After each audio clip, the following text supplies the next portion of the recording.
Don't forget to like and subscribe. Ladies and gentlemen, today we are not just welcoming a guest, we're welcoming a force of nature.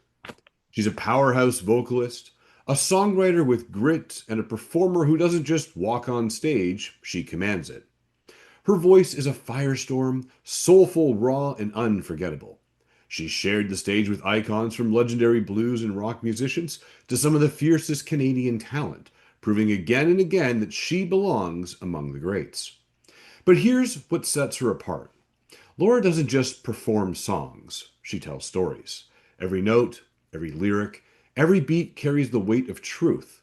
Whether she's belting out a blues anthem that rattles your bones or delivering a tender ballad that leaves a lump in your throat, Laura has that rare ability to make you feel seen, heard, and understood. Her career highlights are as bold as her voice, multiple award nominations, performance that have lit up stages across Ontario and beyond, and a reputation as one of the most electric live acts you can see. She's opened for some of the biggest names, and every time she doesn't just share the stage, she raises the bar. And beyond the spotlight, Laura's impact is just as powerful. She used her voice not just to sing, but to speak up. She's been a fierce advocate for mental health awareness, for empowerment, and for creating safe spaces through music. Her artistry is more than applause, it's about connection, healing, and hope. Now, London has claimed her, Ontario has raised her, but the truth is, the world is just catching on to what we already know. Laura is a star you don't forget. So grab your coffee, turn up the volume to 11 or more, and get ready for the unstoppable, the undeniable, the unforgettable, the rock star herself, Laura. Thanks so much for your time and welcome to the show. Thanks for having me. That was an amazing intro. Well, Laura, I want to go back in time with you just for a moment. Mhm. Growing up, little Laura, what did she want to be? Did she want to be a rock star, an artist, a doctor? What did Laura want? Laura wanted to be a professional soccer player. That's what I wanted to be when I was growing up. And then music kind of took over a little bit later. So in another timeline, another universe, there's Laura hitting the soccer field. Hitting the soccer field. And the other thing I wanted to do, because I was super good at track, long distance running, is I wanted to go to the Olympics Oh. and do long distance running. I don't think I've ever shared that in an interview before. So that's a new little tidbit as I do these interviews throughout this past year. Yeah, it's been cool. So a professional soccer player and an Olympian. That's right. I had big dreams. And right now we're on the stage. Do you remember that moment when it changed for you? When you said, "Hey, I'm done with the track meets. I'm done kicking balls. I'm gonna get into music here." I think it was a bit later in life, and I was in high school, and I had a friend of mine ask me if I've ever recorded in a recording studio before. And at this time, I was taking lessons, piano lessons, classical voice lessons. I'm doing it for a couple of years just to get my grades and my levels and my credentials for high school and beyond. And so he brought me to a friend of his, and I ended up recording a hook on a song and writing some more lyrics for their song. And I really liked it. And it was a really shady looking studio, but it was my first one. And I had the most fun and I got hooked right from then. So you said you were doing classical piano and classical singing. I So, was. and you were doing that for the marks and grades. Why not rock or, goth opera? Why classic? I think it was just because my mom went through the RCM examination, and that's kind of like what she knew. So then they brought me into the Royal Conservatory of Music examination process. And so that's kind of, yeah, that's how that started. When it comes to the rock and the pop stuff, I don't think I was super into singing it at that point in time, although I did really like who was I into when I was a kid?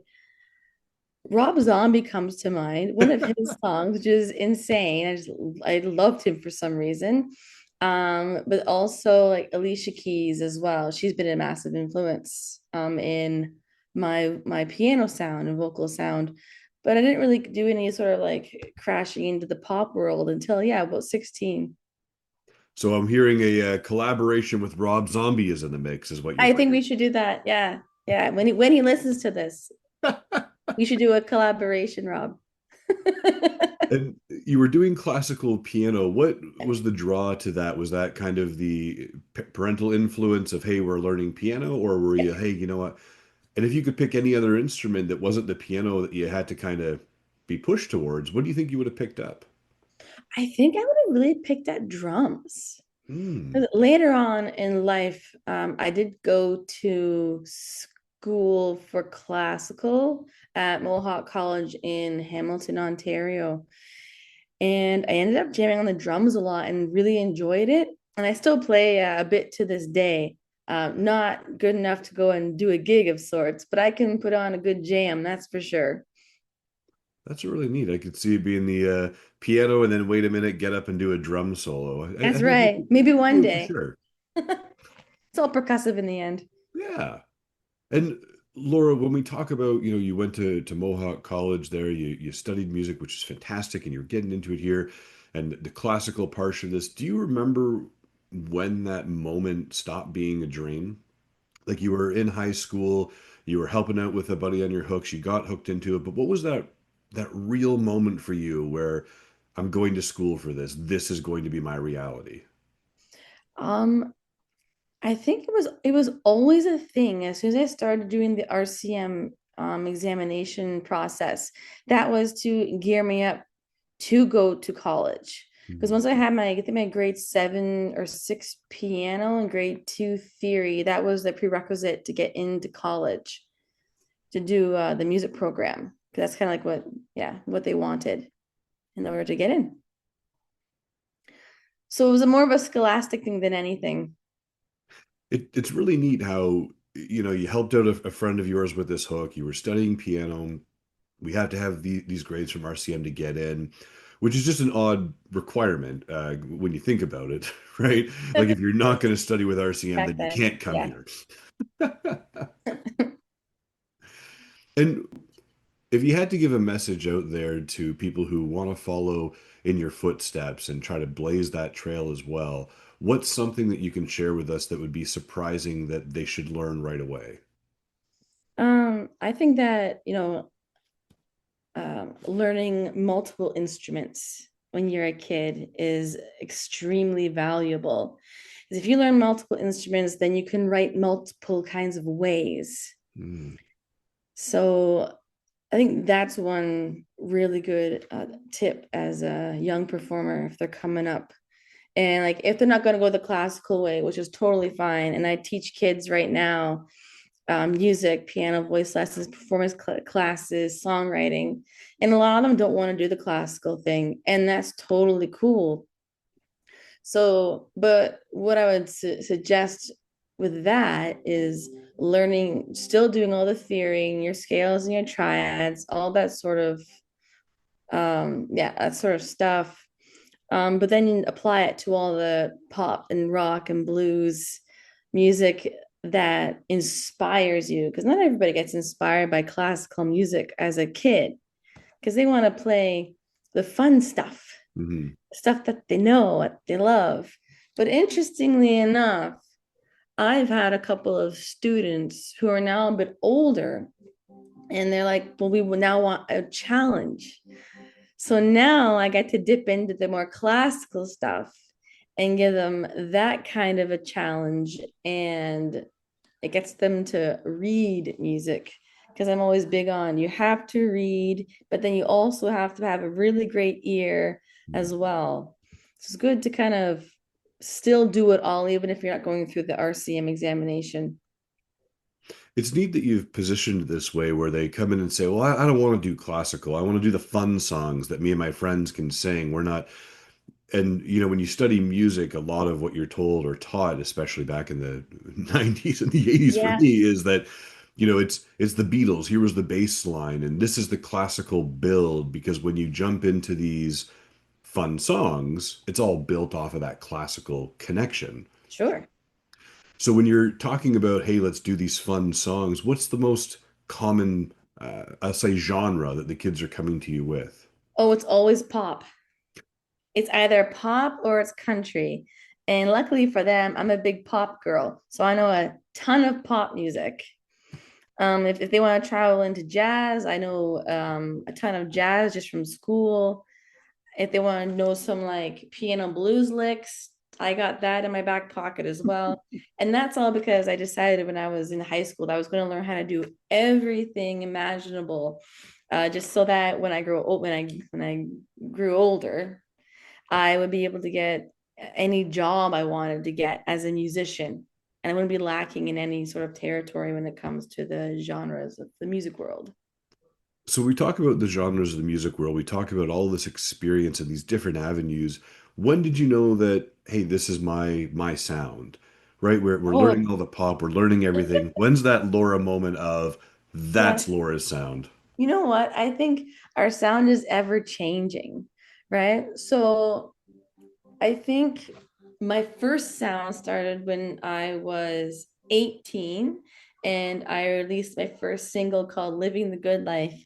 And it was like a pop R&B hip hop kind of sound to it because I was working with rap artists at the time. So they had the hip hop rap beat influence underneath of my sort of adult contemporary pop sound. So it kind of all infused there. So that was for about a good 10 years. And then I actually started playing in my parents' band because they're musicians as well. So I had a really good musical upbringing with my folks. And that's when I really started getting more into the adult contemporary world. But we were starting to play a whole pile of disco songs too. So then that sort of disco feel started getting into my songs at that point in time. And there's a song that I wrote called Helicopter that is a total pop disco song feel to it. But it's got a bit of funk in it as well with it's really wicked bass solos inside the song. And I thought, when do you ever hear a really great bass solo in a song, right? So I threw it in there, and it was just awesome. So it's always a really nice ear candy for an audience when they hear that. I love that. Yeah, And as we speed up a little bit, I mean, you receive these recognitions and these awards. I mean, Female Vocalist of the Year, top finalist nods, radio features, and these are just to name a few of them. Do you ever feel that there's any type of pressure put on you to one up yourself, outdo yourself, try to get that next award? no, actually, I've never really felt that way. I just kind of go day to day and do what I love to do, and hopefully things happen. Once in a while, I'll put in like an application, or I'll send in one of my songs for an award or whatever. But if I don't get it, it's no big deal to me. Just because I am doing what I love, and I'm touring and I'm playing music and I'm writing and I'm working with people that I love to work with. I just finished playing for the homeless this year as well for a couple of weeks in the States. That was amazing, magical, and I'm heading back doing that again next year. So that stuff means way more to me than some award that I get, because an award can't change the world, right? Hmm. I hope you pass that message to the your children that you're teaching as well, that it's like, wow, we're with Laura, look at everything that she's accomplished, but the real message is, hey, this is the heart, this is the message, and that's it's great to have the acknowledgement, but at the same time, hey, the only way we're going to change anything is by doing this over here. Right, taking action. Yeah.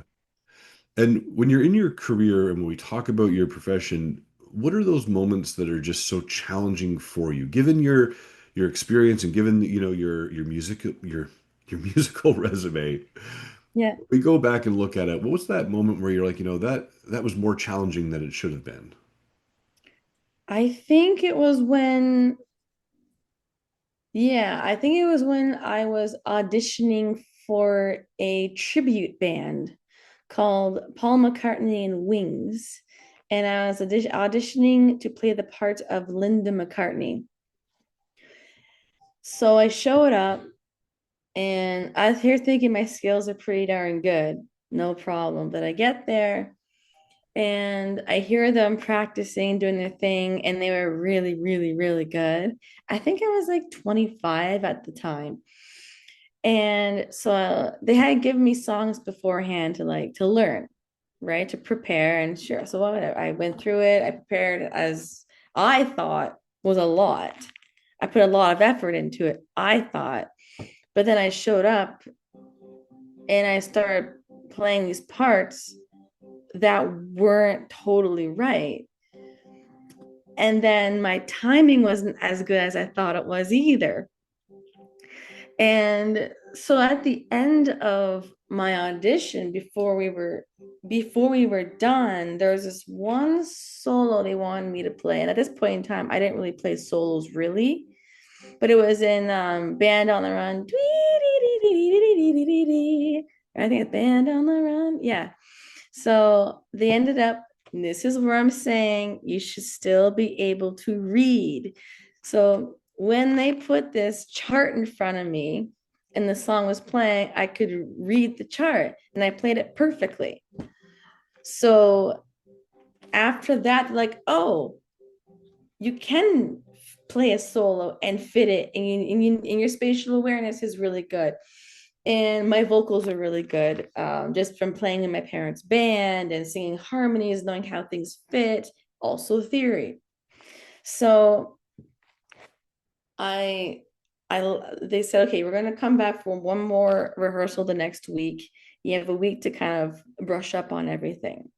So I went home and I must have practiced 10 hours a day for a week. And my parents would bring up my dinner and lunch or whatever to my room, and they just let me be. And the next week when I got back into that rehearsal room, I was a million times better. And the band leader, after the whole thing, he says to me, Laura, I didn't think you were going to make it, but you put a heck of a lot of work into this, and I see your work ethic is insane. So you're hired. So that was a life-changing moment to me with work ethic. When you think your work ethic is pretty darn good, and then you kind of get like a slap in the back of the head and say, listen up, Laura, get to work. That's awesome. Thank you for sharing that with us. You had mentioned your parents' band and your musical upbringing a few different times. And so, what was that memory like for you when you got to play in your parents' band? Not many kids would have the opportunity to do that, jam at the table type of thing. But Sure. yeah. So, walk Yeah, us so through that. yeah, so I remember when I think it was around the age of 17, my parents were in the recording studio and they were recording an album, and they released their album and called Mr. E, and they had a radio airplay across Canada with some other songs. And I remember when they're having their rehearsals, I'd be singing all their songs and the harmonies in the kitchen while they would be doing their thing. I remember one day my dad saying, "Hey Laura, come into the rehearsal." I'm like, "Okay." So I went into the rehearsal. They had me sing a couple of songs and I fit right in. And that's when I started playing with them. And it was a really, really good testing ground for me, to see if this is something that I want to do. I'm able to do it, and it just kind of it grew from there. I really enjoy playing with my parents just because the family harmonies are nothing like any other harmonies that you'd hear. And I was able to play in a more professional capacity with them. So I was very lucky. And I remember the first gig I ever did with them was first this big corporate gig. And I remember getting paid really well for my very first gig. But my parents had to tell me, okay, that's not normal, Laura. You don't get paid that much on a first gig, just letting you know. I think I got paid like $500 just for myself, my first gig ever. which was pretty cool. It's been yeah, it's been a really, really cool road, and I've learned a lot just by playing with them. And then you outgrew them and you're out on your own. And Yeah, so now they're my backing band. So they played with me for a while, and I'm now in the process of having my own kind of band, just one of my friends. But they definitely are always there when I need them as my backing band, backup singers, piano player, guitar player, and that. So it's really good. I'm very, very lucky, fortunate that they're there for me. that's really cool. I think it shows this warmth and this different type of heart of like, keeping that family close and this type of promotion and support. And I feel that this really leads into you using your voice for causes bigger than yourself, like we spoke about earlier. Is that kind of what drew you into this advocacy journey? Yeah. Yep. Way back when I first started my music career, um, I was a huge advocate for women in music, women, period. Um, and I ended up starting a women in music showcase called the Dollhouse Showcase. And it was about women supporting women in any aspect, in any way that we could, and help each other climb the ladder of success, as I put it. And we did that for about 4 years. Oh yeah, did that for 4 years. I'm forgetting how long I did that for here in London, Ontario. And I actually brought that tour out on the road as well. Just women helping women for women, and making sure that we also empower each other as well while we're doing what we do. Because it's very hard in this industry for a woman to do it, what we want to do at the capacity we want to do it at. And do you find that that may or may not have impacted how you wrote songs or how you performed on stage? 100%. I performed harder and better than I have ever had. Just because I wanted to be able to stand out. I'm a woman, so I mean I stand out. But I didn't want to be the kind of musician where I'm showing like half my body up there on stage, and it doesn't matter what I sound like. Hmm. So I work extra hard on my craft to make sure that is what stands out the most. So I want to ask you, how did you or how do you balance the vulnerability of being an artist on stage, but also having the strength to stand up and advocate like that? I don't think I actually balance it. It's just I have this drive to just do it and be there in the front. And there's always been this leader quality in me to want to just be there and advocate for people who can't, Mhm. who are too nervous to, afraid to.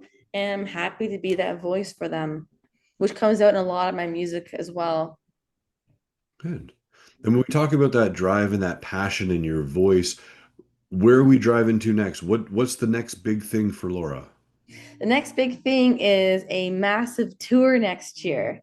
So I head off to the States to play with this company called the Extreme Tour. And the Extreme Tour is a company that provides a platform for artists to perform for the homeless. And before before a show, the day before, we actually end up going out into the community, Mhm. in the roughest part of the community. Let's say, for example, we were out in Toledo, Ohio. And we know Toledo, Ohio is a really rough part of Ohio. Well, yeah. So was it? Yeah, okay. So we ended up going into the roughest part there, and we bring our instruments and we play for them, we sing for them. If they wanted to play a guitar of ours, we let them. Their kid was out at like midnight with them, doing whatever they were doing. So let the kids play the guitar. Some of the artists were religious, so then they would pray, and they'd all pray together, and it it was really amazing to see them do their work. They call it their musicianary work, which was it was really a life-changing experience for me just to see some of the artists um, um, touch one of the homeless guys and then just sing whatever it was they were singing, and watching them go from this sort of disillusioned state to all of a sudden being totally calm and just listening and being just good with themselves for like the moment. So I'm going back on the road to do that again next year for I think a month in the States, and then I have plans, and I was invited to go to the UK to do the same thing. And they're also bringing the Extreme Tour to Canada, so I'm bringing them to Canada, to Ontario mainly first, to build it there, and then we'll see what the domino effect does. That's really And yeah, so I'm also in the process of signing with a management group out of New York City, and they're going to be booking me shows out there next year as well. So next year is going to be pretty busy and insane, and probably the busiest at a high level I've ever been in my life. well. What I'm hearing is you're going to the States. You're going to meet Rob Zombie. You're going to go on the You're Yeah, going to bring the tour to obviously. Canada, which is amazing. And then your guy in New York is going to sign you, or your manager, sorry, and it's going to keep you busier than ever. Yeah, So, Laura, exciting. before you get too famous for everybody here on Coffee with Chris today, if you had to pick one song that said, people are new to listening to Laura, what's the one song you would tell them to start with? I would tell them to start with a song called In Our Hearts.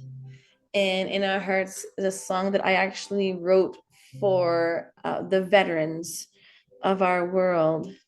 And it's for them and their families, dedicated to um, our soldiers who are out there still, and the ones that have come home, and the ones that have passed. Hmm. It's probably one of the most well written vocal vocally driven songs I think I've ever written. And Australia picked it up, which is really, really cool. Yeah. So a high school in Australia called Moss Vale High sent me a message out on Facebook, and they found my song on YouTube.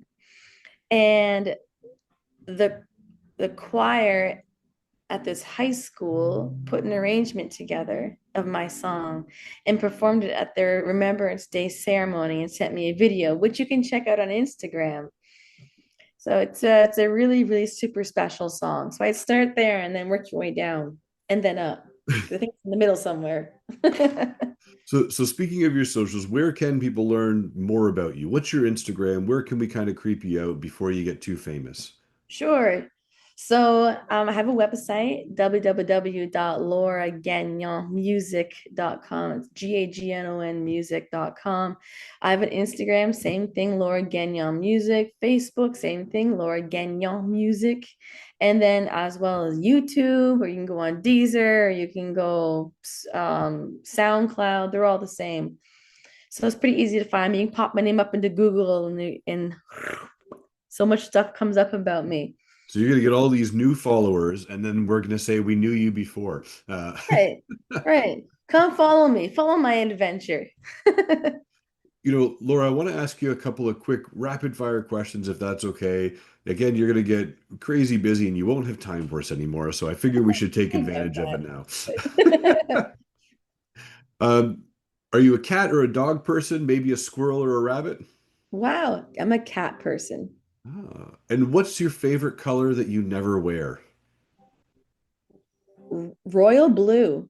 I What's your can't, ultimate comfort food? The one you just don't want to oh share? my gosh. My ultimate comfort food that I don't want to share. That would be, I'm gonna say craft dinner, Oh. but like made with old cheese, like not the cheese you get out of the box, like old cheese. We're talking like 6, 8, 10-year-old cheese grated up in there. Yeah, but like my own, and then I wouldn't make my own pasta. I get pasta from the store, because I'm not that savvy at making pasta. But yeah, but it's that old cheese, a ton of butter in there, and yeah, that sounds good. St. Albert squeaky cheese on top. That's Um, right. what's the best smell in the world to you? A smell, clean laundry. Hmm. And what's a guilty pleasure artist or band that you secretly love outside of Rob Zombie? Ooh, you know what? I think who do I secretly just like jam out to all the time? I mean, this is not a secret, but it's who I grew up on. It's just the Backstreet Boys, and they're playing and touring again. So maybe one day I'll open up for them. That would be something for me. And what would what would surprise people the most to learn about you?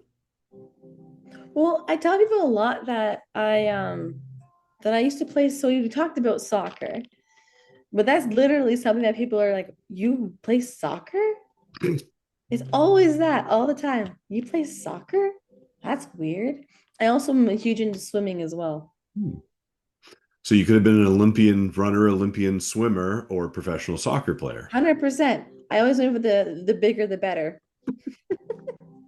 And when you're traveling, what's the most essential thing that you have on you? My toothbrush, And one thing that you're really good at that has nothing to do with music, swimming, soccer, or running long distances. photography. I actually have my own photography Instagram page called is it Nature? Oh yeah, Nature just gets me. And if your life had a theme song, what would it be? Hmm.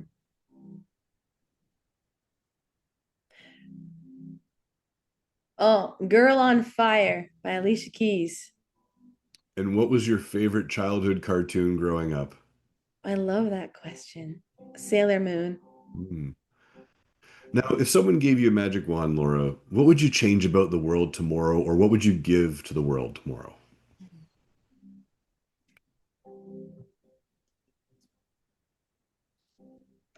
What would I give or change about the world? Making sure everybody has a home. And when you get up in the morning, what type of coffee do you go for? Oh, so I drive all the way to Starbucks and I get myself a white chocolate mocha with whipped cream. That's a good kick in the morning. And I have time for one last question for you today on Coffee with Chris, and it's been an absolute pleasure having you here with us today. It's what makes Laura Gagnon smile? Mm. People being nice to each other.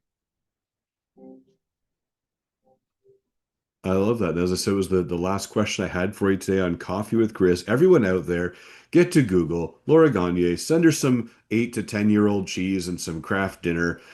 Do what she can. Google, follow her before she gets too famous for us here today. Remember to smile to inspire everybody and have yourselves a fantastic day. Thank you again so much, Laura, for your time.